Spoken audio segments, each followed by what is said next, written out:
545 54321.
Good afternoon, everyone, and welcome to this March accountability session. Welcome to the Chief Constable and all of his team. Particular welcome to Aldrina Magwood, who is a new Assistant Chief Officer. We look forward to working with you around transformation, particularly in the days ahead, Aldrina. And also, I want to say a word of thanks to Jonathan Roberts, who has been Acting Assistant Chief Constable, and want to express our appreciation to the board for the work that he's done over the last number of years it is now, so thanks for that, John. I would like to begin this session by putting on record the board's condolences to the family of Christopher Salford, his friends and his colleagues. Christopher worked as a researcher for DUP members on the board for a time, and whilst I didn't know him personally, it was before I was involved, he was well known within the board for his sense of humour and love for his family. The shock of his untimely passing is difficult to comprehend, but we send our thoughts and prayers to his family and friends at this time. Chief Constable, we thank you for the report that we have received, detailed as ever. Thank you for that. Clearly a lot of activity going on, and your report highlights a number of successes over the last month and initiatives that are being taken. Most notably, been a significant seizure of drugs, which comes in the week when statistics released show how drug deaths have doubled over the last 10 years. We know the harm that drug use and abuse causes within a community and within families. So tackling those supplying and distributing them needs to be a relentless exercise. And we do thank you and your team for all of the work that you're doing in that area. On Tuesday, the Human Rights Advisor's review of PSNI use of spit and bite guards was published.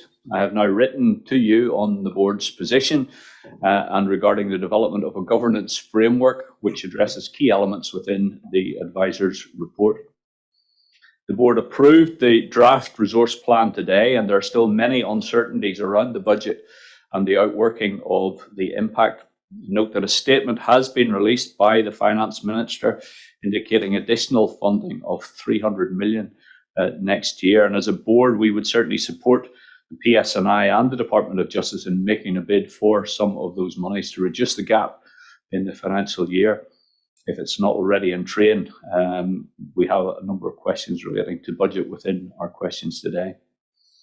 It's hard to believe that today marks the anniversary of the kidnap and murder of Sarah Everard. We had a series of discussions with you and your leadership team around actions being taken to address violence against women and girls, and how complaints of inappropriate behaviour and sexual misconduct are dealt with internally by the PSNI, and the effectiveness of those policies and procedures for dealing with such complaints. We also discussed the organisational culture within policing and measures being taken to create and sustain a working environment that provides equality for all. So it is very welcome today to see that the Statement of Action for PSNI has been agreed and issued to all staff, and you will, I'm sure, have more to say about that and what it means. Tonight, I, like you, will be attending the Police Federation inaugural Bravery Awards for officers. We often focus on the issues that need improvement or have gone wrong, so it's important also to remember that day and daily people within policing deliver an excellent service to people in need, deliver that service professionally and courteously. And we remember that officers regularly step forward to deal with unknown situations, putting the safety of others before themselves. As I said, tonight's event is being hosted by the Federation, and I wish to finish by placing on record my best wishes to the Chair of the Federation, Mark Lindsay, for his service to policing following the recent confirmation of his retirement. He certainly engaged constructively with the board and was undoubtedly a strong advocate and voice for colleagues on issues that affected policing and those delivering service on the front line.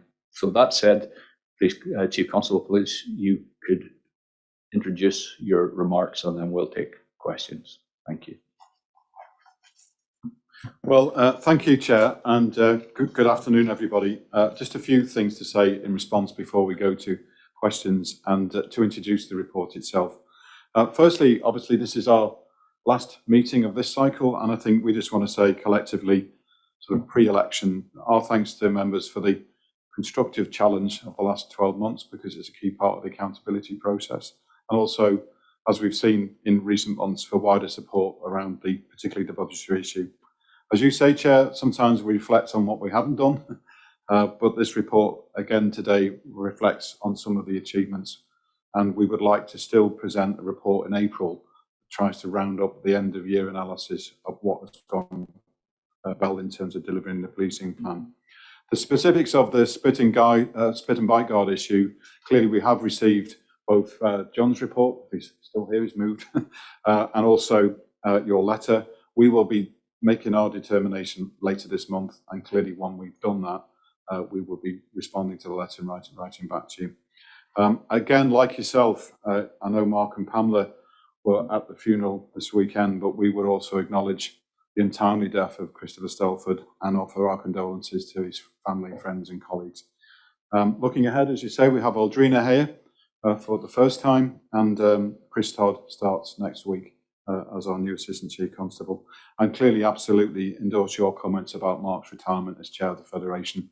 Certainly personally, I'll miss his counsel and his pragmatism, and there's a process in place now to elect a new Chair. In the report today, the key strategic issue remains the budget. We have done a lot of work behind the scenes to try and assess different scenarios, ameliorate some of the impact. I know there might be some sort of fast time developments about additional monies that may be available, but at the moment, if the position doesn't change, our assessment is by the time we next meet, the public is likely to see some alterations to level of service, timeliness, etc., as the effect of less officers does begin to bite over the summer. The rest of the report, as you will see, highlights a number of innovative community safety initiatives, and particularly the seizure of a large amount of drugs recently in Belfast, which brings, as the year ends, a total of £20 million of drugs taken off the streets, which is a real achievement to the teams that have been doing this under the banner of Operation Dealbreaker. Two other things to say today, Chair, if I can, before we take questions, because they're probably the two most contemporary and significant issues that face us. Firstly, in wider public relations terms, we absolutely acknowledge the significant public interest regarding the sort of ongoing coroner's inquest into the disappearance and death of Noah, and the interest that is creating. I know this is a difficult issue and we may be not getting our message across, but I want to reassure members and indeed the wider public, we're just not seeking to withhold any relevant information from the coroner and indeed Fiona. I know she resolutely wants to champion and seek answers to her son and who wouldn't, and I've only very recently offered to meet Fiona myself to try and see if I can give a further reassurance under the banner of the coronial process. Despite the narrative, we are working constructively to manage the requests of the coroner alongside other statutory duties to consider the effective disclosure of a small amount of detail to the inquest of sensitive information gathering tactics, or indeed the identity of witnesses and named individuals in this complex coronial process. I think it's worth restating that all of us who play different roles in this tragic case are as anxious as Noah's family and supporters to resolve matters and open the inquest as soon as possible, to bring into the public domain, probably for the first time, I guess, the results of our search for Noah and then what we've learned following his tragic death. And Mark McEwen is able to provide, I think if you allow it, Chair, at some point today, a bit more specific detail on the processes that we're going through at the moment that are attracting so much public scrutiny and questioning. In relation to other related matters, it's now in the public domain that I've requested a review of the investigatory process in relation to a matter involving Fiona and a walk to Cave Hill.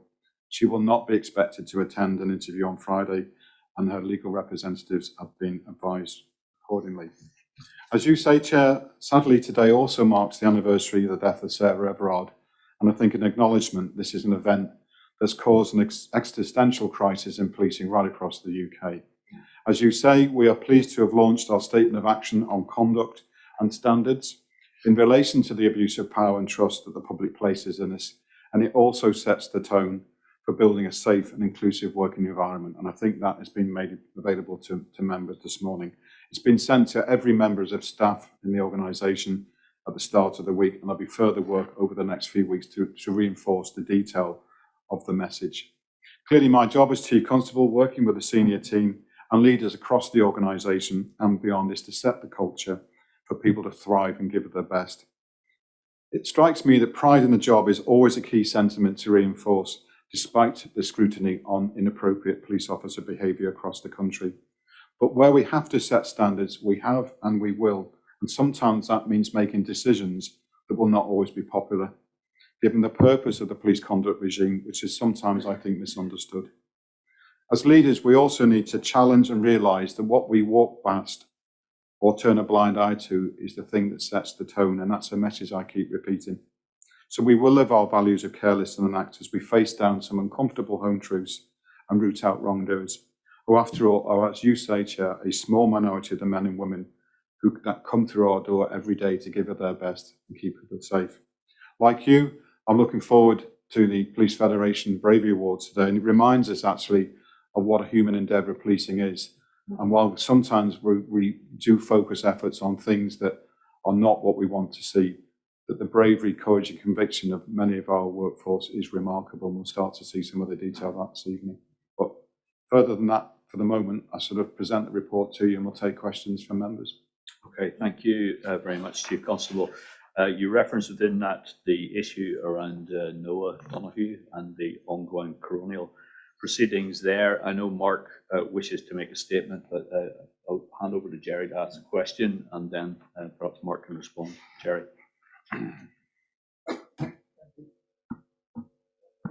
Thank you, Chair. Chief Constable, I know you'll remember back to November the 2nd last year, and I asked you to, in a very direct question, to withdraw the application for public interest immunity certificate. You said at the time that you had hoped that it would be sorted out within weeks. We're now 4 months further on. And I mean, what public interest immunity certificates are is a process to redact or withhold information from Fiona Donohoe.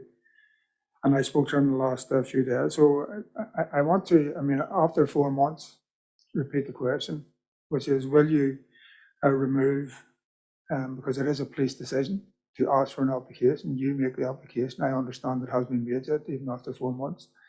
And the question that she has asked me, and I repeat to you, is will you withdraw the application for the PII. This is a 14-year-old boy who lost his life. It throws back, I have to say, into a conflict mentality, I think. This is nothing to do with the conflict. This is to do with a child, and there's a mother, as you know, waiting for answers for that length of time. People have said to me and different people, ironically, from different arenas, have said to me that this is the PSNI's Stephen Lawrence moment. And I certainly think it's a seminal moment. There is a petition which is very, very close to 300,000. I have never seen a phenomenon like that as well. And this is something which is doing massive damage to policing. If I could put the other question alongside that, and you made reference to it, then Fiona and her sister Neve were asked to go to a police station to do a question about a walk to the Cave Hill. And what it was about, as I remember, was to redo the steps or the journey that Noah would have taken on that day that he disappeared and then lost his life. And I understand that you have said that that has not been moved forward this time. However, I do understand that it says in it, the interview will not take place at this stage. And I'm asking you not to have this sitting over Fiona or Neve's shoulders or in their mind. They're going through enough, and that that should be desisted. In other words, she should know that she's not going to go into a police station to do an interview in terms of that. The two questions, just to repeat it, is about the application to remove it, and also to remove the investigation around that walk. The last thing I would say, as well as the reputation to police, and that it's doing damage to, the public interest. This is a public interest immunity certificate. It has to surely deal with the public interest which is there around Noah's mother, Fiona. Thank you. Yeah, thanks, Chair, and for the questions. I think there's a few bits before, if I can, Chair, bring Mark in with some specific detail. It's just to restate it, we personally, but all of us professionally recognise the sort of scrutiny, pressure, reputational impact this whole sort of tragic series of events is having on policing. We are working as quickly and expeditiously as we can within the frameworks we have to abide by, both to satisfy ourselves around the processes in play here and also make sure that the coroner gets the information he wants from us. Our assumption is the coroner will end up seeing everything that we have that sits behind the investigation into Noah's death. In relation to the specifics, we haven't actually gone as far yet as the public interest immunity application. So again, in this space, we're going to sort of drift into sort of corrupting that process, if you will. But I've asked Mark to be the decision maker in what has to be a very carefully balanced and forensic process to see what naturally other people might assert we would want redacting, because sometimes inquest that is a usual process for some reasons that Mark will come on to. So at the moment, as we sit here, there isn't an application formally from us to the Secretary of State and beyond that for a public interest immunity certificate. I think the thing, before I bring Mark in as well to respond to Gerry, is this is the whole thing that we're wrestling with. You use the phrase public interest, and that is the kernel of this at the end of the day. Regardless of the other comments, which we do accept and can see where you've got the links between the past and the present, that we are wrestling with the public interest of putting information before the coroner and also the public interest of any decision in relation to the investigation that you mentioned, which is why I've asked that process to be reviewed, because clearly both comes into play. On the second point of the request for Fiona to come to interview, I'm hopeful that quickly there'll be legal advice to enable other people to make a decision in relation to that, and clearly then she'll be advised of our determination, because at least that's one thing where we can bring up clarity. But I think if I can, Chair, it's probably an opportune moment for Mark McEwen, who's been overseeing the investigation, into Noah's death to explain just what we're dealing with and maybe put some of the matters into the public domain for the first time of just what we're dealing with. Okay, Mark. Thank you, Chair. And if you will just indulge me, I do want to talk through this at a bit of length with the board. Firstly, I want to put in record the fact that all of us involved in this investigation are fully and continually cognizant of the fact that at its heart, this is a case involving the death of a child and a mother who has lost her son in incredibly tragic circumstances. There's no one within the team or who has had any involvement with this case, this investigation, has any desire to try and prevent the family from getting answers about what has happened. I want to explain exactly what is taking place and emphasise the fact that no decision has been taken at this stage in relation to any application for PII as we work to discharge all our legal obligations. And within that process, as I say, keeping the mother and child at the forefront of our minds. It's important again to state that this is the coroner's process and that the coroner does see everything. We're working very closely with the coroner. And I want to address a misconception about the 3 files that are being referred to publicly. There's a belief that we are seeking to remove those 3 files in their entirety and in some way keep them hidden from the family.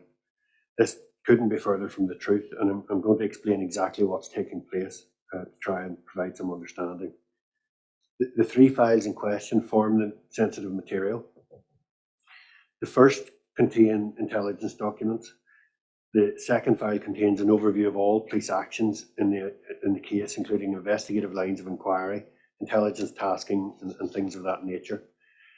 The third file contains other investigative materials such as officers' notebooks, conference notes, maps, and approved professional practice for searching. And I want to talk now about the process of redaction or blanking out pieces of sensitive information. The first example, the intelligence documents, what we are seeking, or maybe seeking to redact in this case, in which would ordinarily be subject to a PII application, are the unique reference numbers contained within that document, which are specific for police use, and as well as that, the grading that applies to intelligence documents. How we create that grading is already in the public domain. It's national practice that we seek to protect that grading in all cases, because to an educated viewer, they could discern if it related to a specific source compared to, for example, information from a member of the public. I want to emphasise that in this instance, the contents of every intelligence document are being released and will be released. Further redactions, both in intelligence documents and elsewhere, relate to what we in the police call Article 2, right to life, and Article 8, right to privacy redactions. These are not subject of PII, but these redactions, in other words, relate to information that could create a risk to someone's life or that relates to their private information. This involves personal details where its release could pose a risk, or in which any case we are legally obliged to protect, such as names, dates of birth, addresses, or telephone numbers of people who have provided information to the police. Given the exceptional nature of this case, with the coroner's consent, where we carry out any redactions, we will seek to provide additional information to explain what that redaction means. As the board will understand, some of this information is repeated throughout the 3 folders because of the nature of them, and so therefore the redactions, the words or numbers that are being redacted will be repeated and it'll refer on occasion to the same information. Other examples include references to police methodology. So, for example, where we've used specifics around software and capabilities that we have to examine devices, phones or computers, we will naturally seek to protect that information. But we will overwrite this with an explanation. So, for example, we'll state where we've used computer software or investigative techniques. And again, in terms of public interest, it is important to say that in this case, the contents of those examinations, the results of those examinations have been supplied evidentially.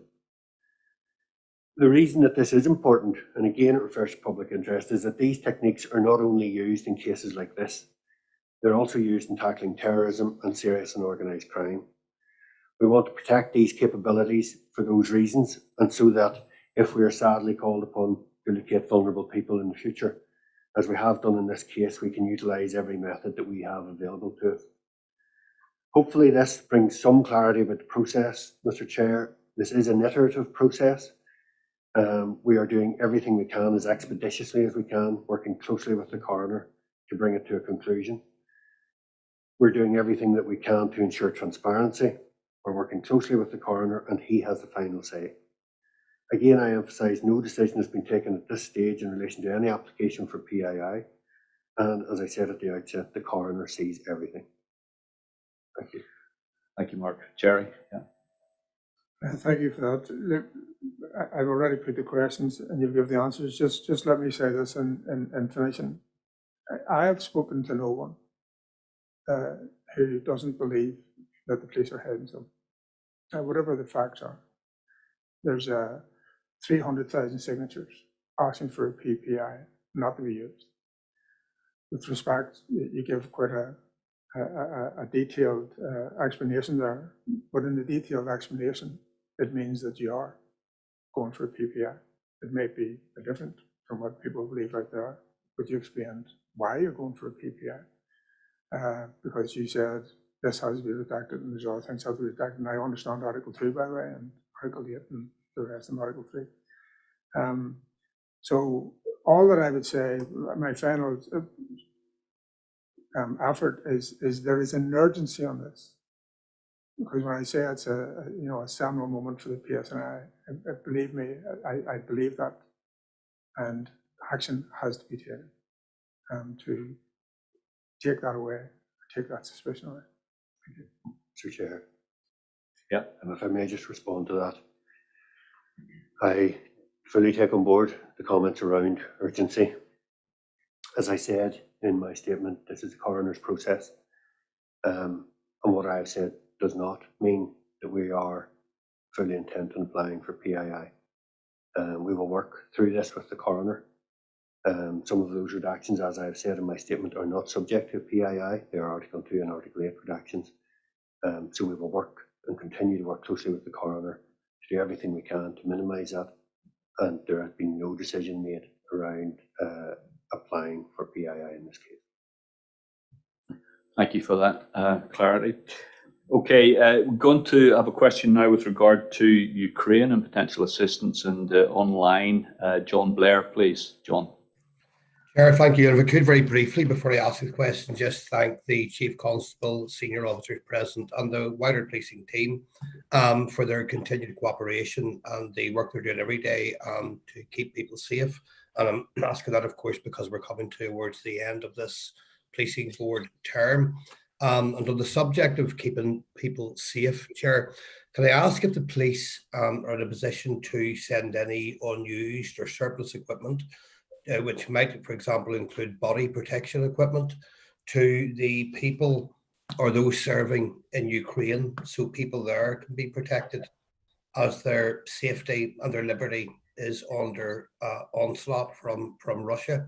I'm asking that question, of course, Chair, fully aware that further discussions might need to take place and there might need to be bilateral arrangements that have to be put in place also. Okay, thanks, Simon.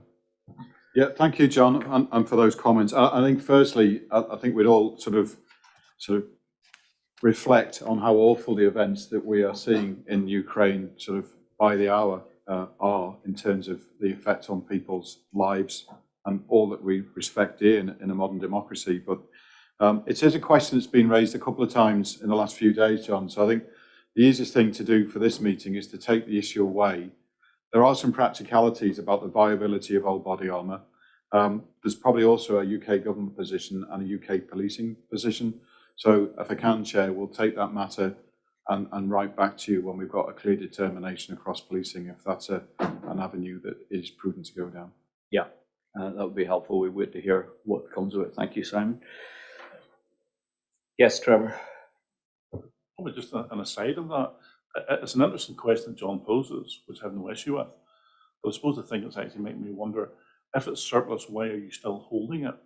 So, I mean, I presume you dispose of stuff after it gets to a certain stage. So, have you a surplus of body armour? I think it's well, we're going through a process of replacing the body armour at the moment with a new sort of better protection, lighter piece of equipment that you'll probably see local officers wearing. So there's old stock to new stock. Most, I think, what John's talking about, though, is the old stock that gets put in to store prior to disposal as officers swap out their kit. Although that's mostly finished. I think the key issue is that the reason for the change as well is the safety protection deteriorates. So we'll have to take it away and look at it. Mark, you wanted to come in?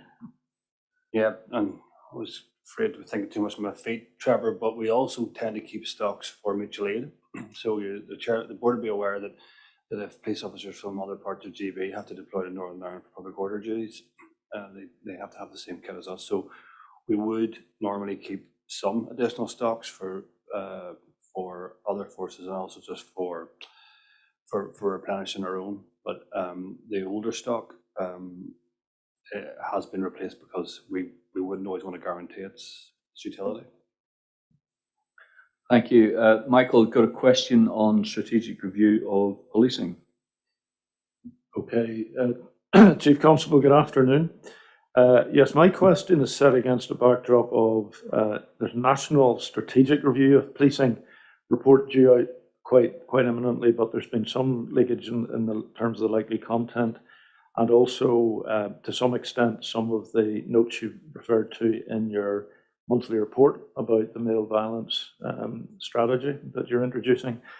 And the question is, might the Chief Constable comment on how he considers PSNI would compare to the critique which is expected to emerge from the forthcoming National Strategic Review of Policing on cultural issues within policing, as well as the changing nature of crime and the consequent need for technology and training within police services to keep pace? Yeah, thank you, Chair. I think this is Sir Michael Barber's review. I think there was a release a couple of weeks back now when he talked about Betamax policing.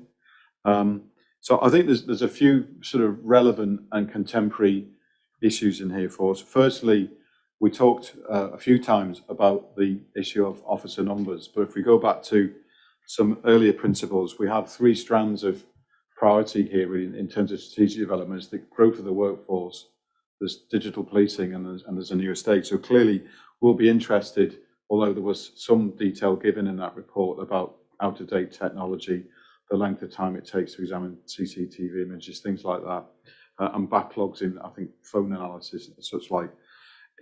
Funny enough, this week we've had one of our sessions called Digital Bite Size, where we look at strategies quickly to disseminate across the organisation, and it was the turn of what we're doing with technology this week. And in fairness, probably the other side of the election, we can probably brief members some of the actual specifics, because some of the innovation that we were getting shown the other day was really pretty impressive. So, for example, things like digital notebooks, which will get away with 19th century sort of practice, right through to how we push information to officers and indeed collect information and enable the public at times to send information to us digitally. So there's a lot in development at the moment, as well as our new website, which is due hopefully for launch in a couple of weeks. So particularly the technology strand I'll be interested in, but in fairness to the work of the team here, we have made some real progress. The big issue is just obviously scale sometimes of what we can roll out, but we do have the ruggedized laptops in train now, so every frontline officer will have access to agile technology, which again is a real boon. And even this week, seeing some of the additional functionality that will go with that is impressive. The bits that then go with it, both the cyber investigation, I think the Justice Committee at the Cyber Centre, as we sit here this afternoon, clearly in the report from memory, it talked about the change in nature of crime and how policing isn't really keeping pace with cyber-enabled crime, and that is a real issue. We've got the economic crime team here that Mark leads and the Cyber Centre. And remember the last time the police chief's lead for cyber issues came to visit it, he was impressed that it was the best in the country that he had seen. But I think we do accept that there's a gap between the public experience of cyber-enabled crime and what we're able to investigate and resolve. And it will only get more difficult given some of the pressures on officer numbers that we talked about. Clearly, culture we've talked upon today, Michael. The statement of action is as part of a step about making clear some standards, but there's a broader piece of work here to do in relation to safe working environment, inclusive cultures, and the cultural audit that's referred to in the report. So I just, probably like yourself, will wait its publication with interest and see where the lessons learned are. When it is out there, it'll be part of Aldrina's new job in the scan and assess process to sort of make sense of it and see where there are lessons to be learned for here, and we embrace that in the future change programme. Just to add one query, when you were talking there, Chief Constable, about the cybercrime and obviously the increasing importance in that territory, apart from the technology itself, are you finding it manageable to actually acquire the sort of skill sets, the expertise, because it tends to be a very strong back office type requirement in there, and I just wondered how you feel about actually having access to the right skill sets. Northern Ireland students coming out of university, some of these sharp guys that can really get into systems and do the analysis. Do you feel that avenue is working reasonably well? Well, there's two legs to that, really. What we do, and also sometimes what we'll do with the National Crime Agency, who sometimes will come to brief you.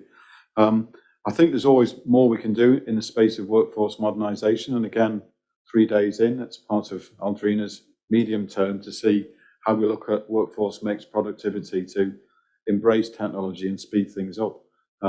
We've done a lot of work here to reduce backlogs, for example, in phone analysis, which I think from memory is referred to in the report. But at the end of the day, one of the challenges of policing, and John, at the end of the table, has been done other work in relation to this, that most crime that we deal with, that we actually solve, never mind what was also reported to us, has some sort of, for example, mobile phone footprint to it these days. So that alone creates huge pressures in analysis, examination, disclosure, as well as the more longer term things that we touched upon in the report today, for example, extortion or other sort of forms of scams. So it will be interesting to see when the Police Foundation publish it in a couple of weeks. Thank you. Going to come to a question now on stop and search, and this is back online with Linda Dillon. Thank you very much, Chair, and thank the Chief Constable for his answers so far. Chief Constable, in the last number of weeks, there was a stop and search incident in my local area here in Coal Island, where a young boy aged 13 was actually handcuffed in order to be searched. Now, I have seen video footage, and I accept that sometimes we only see short clips. However, this seemed to be fairly substantial video footage of the entire incident from beginning to end. And in all of what I saw, I have to say personally, I would feel that it's never appropriate to put handcuffs on a 13-year-old child.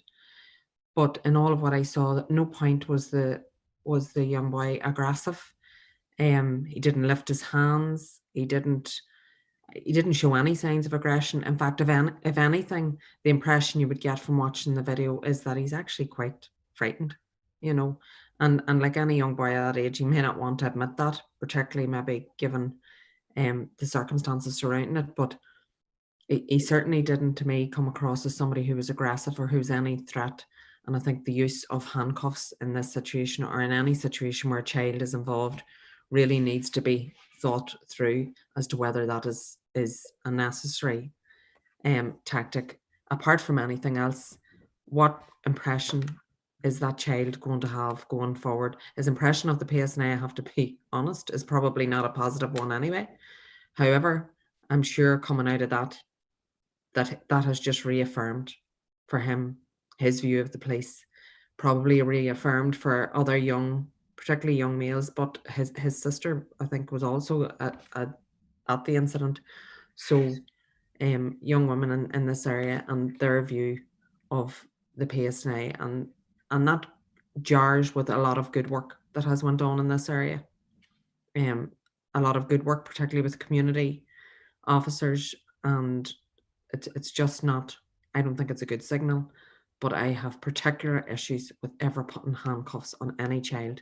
But it's very clear from the video that there was absolutely no need to put handcuffs on this child. Thank you, Linda. I think there's a couple of matters at play here, if you will. Firstly, I don't think we can go into specifics because if memory tells me right, I think this has been referred to the Ombudsman, but I can double check. Certainly, I'm aware of the incident and the circumstances that surrounded it, and I'll bring John at the end of the room if I can, Chair, just to talk more generically. There's two legs to this for me, Linda. Firstly, the general sort of tone of use of force, which replies to the Chair's earlier comments around spit and bite guards and the recommendations in there. Stuff we talked about recently about proportionality of use of police powers. So when Chris Todd starts next week, one of his roles I'll be asking him to do is some broader analysis that we have available to us, but to look about the fair application of powers and training, and also the public scrutiny of what we do over and above what the board might see. But John, do you want to just touch on some of the themes that you've been seeing and what we're planning to do?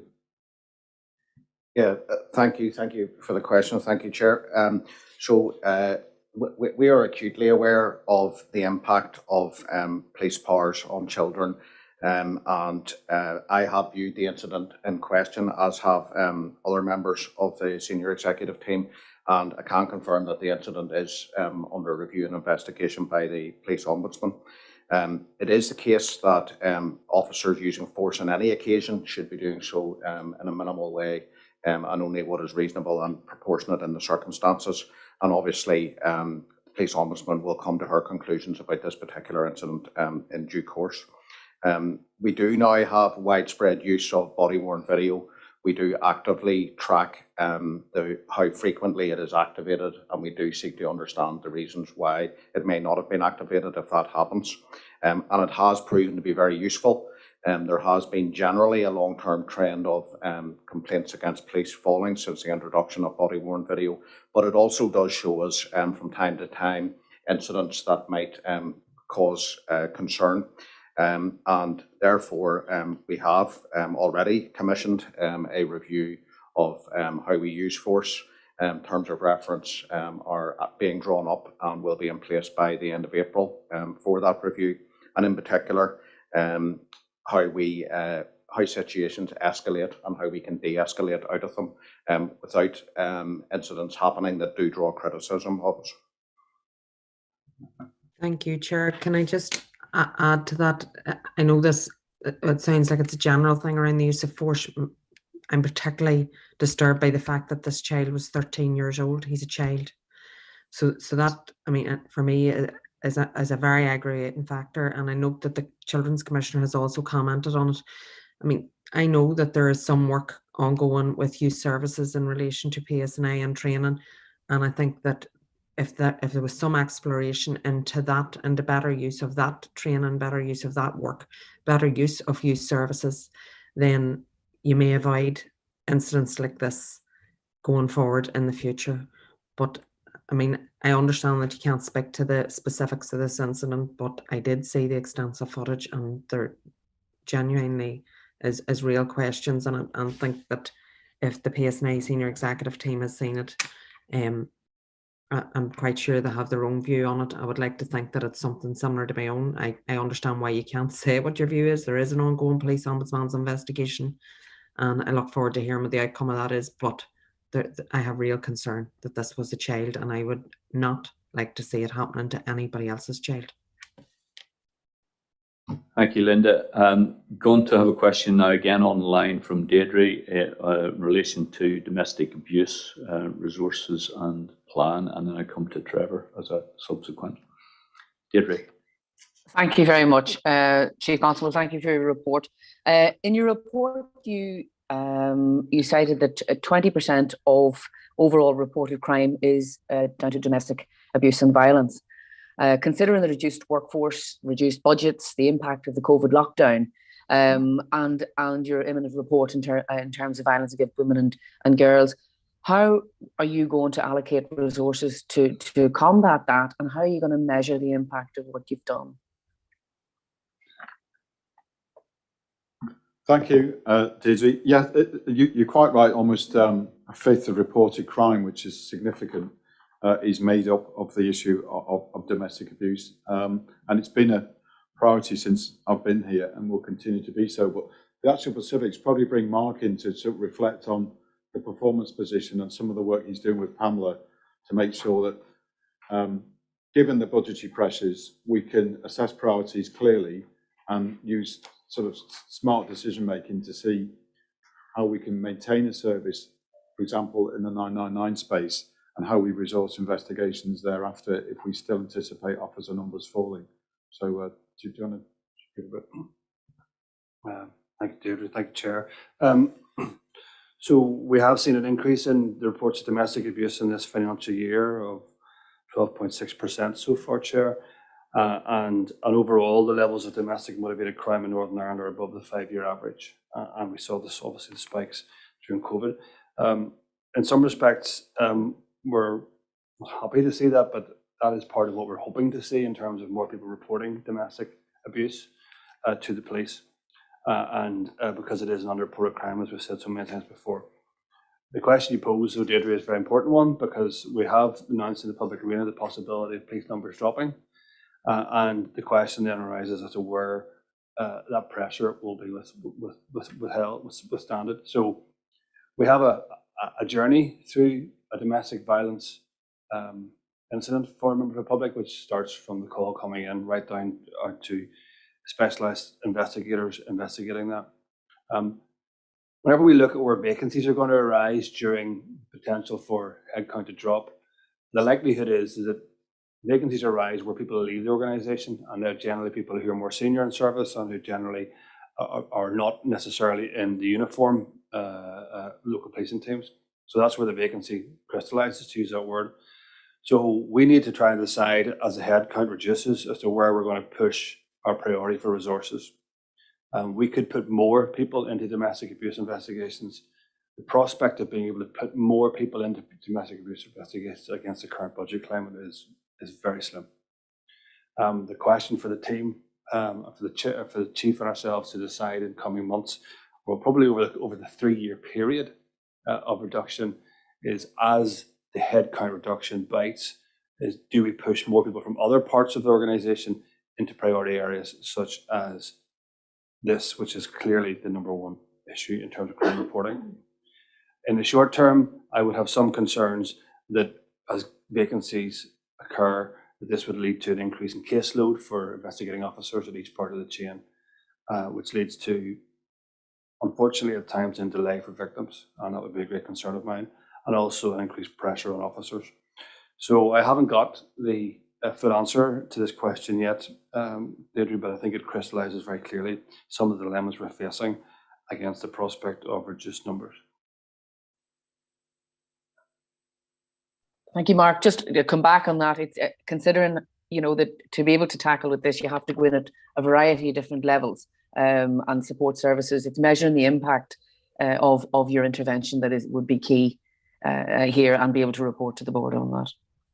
Yeah, apologies, I admitted that. So, yeah, so already this year we've seen the measurement of crimes increasing and some of the outcome rates decreasing. So we would expect to report back to the board on those measurements. We should also probably look at issues I was talked about caseload and overall performance in this arena. So happy to talk to the board about how the report card can be adjusted going forward into the financial year for that, Chair. Okay, thank you. Well, hopefully we will get further input to that and make comments as we feel appropriate.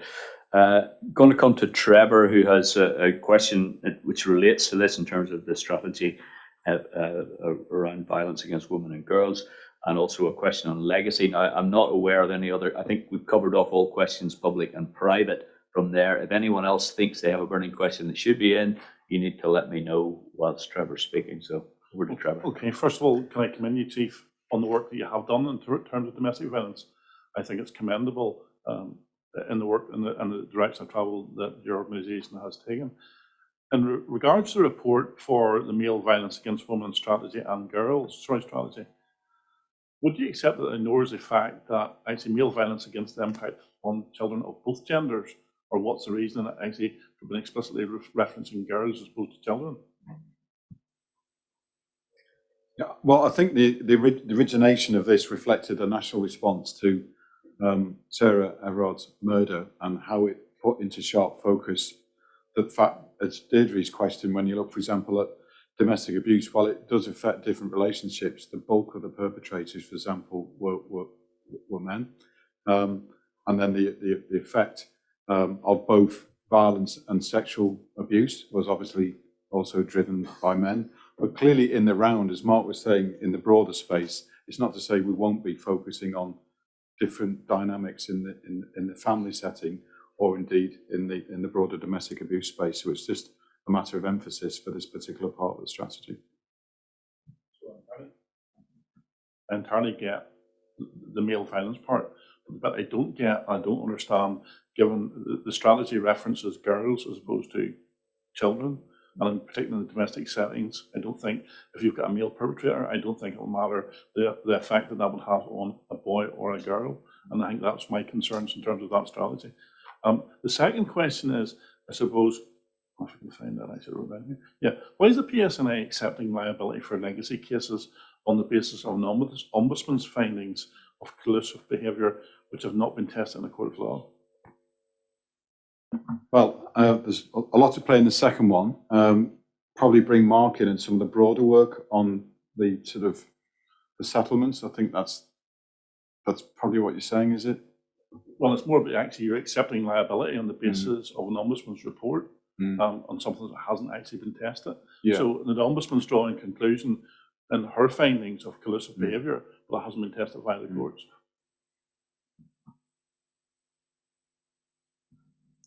No, I understand the question, Trevor.